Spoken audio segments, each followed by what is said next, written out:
આપણા બાળકો સ્પેલિંગ્સથી શું કામ આટલું બીએ છે? બહુ સ્ટ્રેસ થઈ જાય છે જ્યારે એ લોકોને સ્પેલિંગની આપણે વાત કરીએ તો. હાય, હું ડૉક્ટર પારુલ શાહ છું, સાયકોલોજિસ્ટ, ગ્રાફોલોજિસ્ટ, વર્કશીટ ડિઝાઇનર અને ફોનિક્સ એક્સપર્ટ.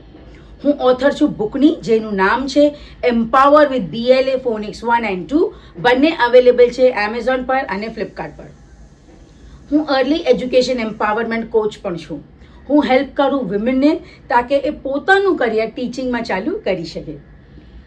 તો આજે આપણે વાત કરીશું કે આપણા બાળકો સ્પેલિંગ્સથી શું કામ આટલું ડરે છે. તો બાળકો અગર સ્પેલિંગથી ડરે છે તો એનો આ મતલબ નહીં કે બાળક વીક છે, એ સ્પેલિંગ નથી લર્ન કરી શકતો, પ્રોબ્લેમ બાળકમાં છે. ના, આ વાત ખોટી છે. પ્રોબ્લેમ બાળકમાં નથી. અગર પ્રોબ્લેમ બાળકમાં હોય તો એને બીજું બધું પણ યાદ રાખવું મુશ્કેલ થઈ જાય. અગર એને બાકી બધું પ્રોપરલી આવે છે, એ બહુ સારું કરે છે બાકી બધા ચીજોમાં, ખાલી સ્પેલિંગ જ એને નથી આવડતી, તો પ્રોબ્લેમ બાળકમાં નથી. પ્રોબ્લેમ જે રીતે એને સ્પેલિંગ કરાવીએ છે એમાં ગડબડ છે. હવે શું થાય કે આપણે બાળકોને કહીએ કે આ 10 સ્પેલિંગ્સ લર્ન કરી લઈને આનું ડિક્ટેશન છે. ચેપ્ટર બાય ચેપ્ટર બાળકોને સ્પેલિંગ આપી દે લર્ન કરવાને, એનું એ ડિક્ટેશન લે. એક સાથે 10-12 સ્પેલિંગ લર્ન કરવું બાળકો માટે બહુ ડિફિકલ્ટ છે.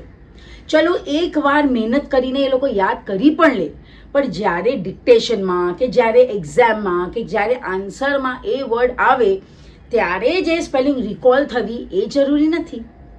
ત્યાં અગર રિકોલ નથી થતી તો બાળકોને શું લાગે છે કે આટલી મહેનત કરી પણ માર્ક્સ તો મળ્યા જ નહીં, આખિર તો રોંગ જ આવ્યું, એન્ડ મોમેન્ટ પર મને સ્પેલિંગ તો યાદ રહી જ નહીં. તો આનામાં બાળકો એક લૂપમાં ફસાઈ જાય છે. હવે એઝ એન એડલ્ટ આપણે પણ અગર આટલું બધું એક સાથે યાદ રાખવા આપે તો આપણા માટે પણ મુશ્કેલ છે. અગર આપણે યાદ બી રાખી લઈએ તો થોડા દિવસ પછી અગર કોઈ પૂછે તો આપણે પણ નહીં જવાબ આપી શકીએ. તો આ તો પછી બાળકો છે. તો એઝ એન એડલ્ટ આ આપણને સમજવું પડશે કે આટલા બધા સ્પેલિંગ લર્ન કરવા ડિફિકલ્ટ છે.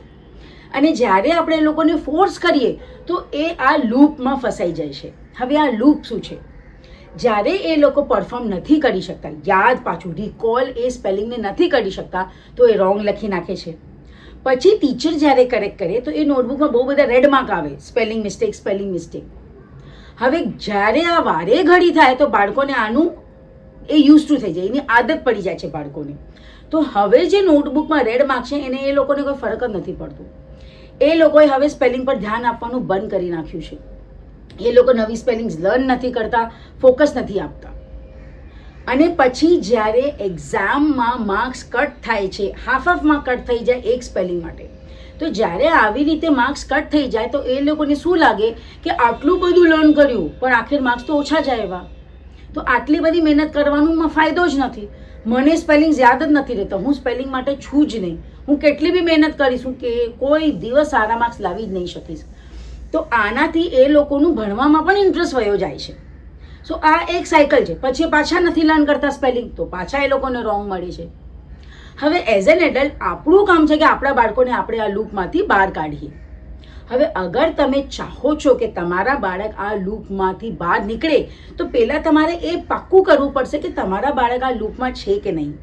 હવે એના માટે તમારે આ 3 ચીજો જોવી પડશે.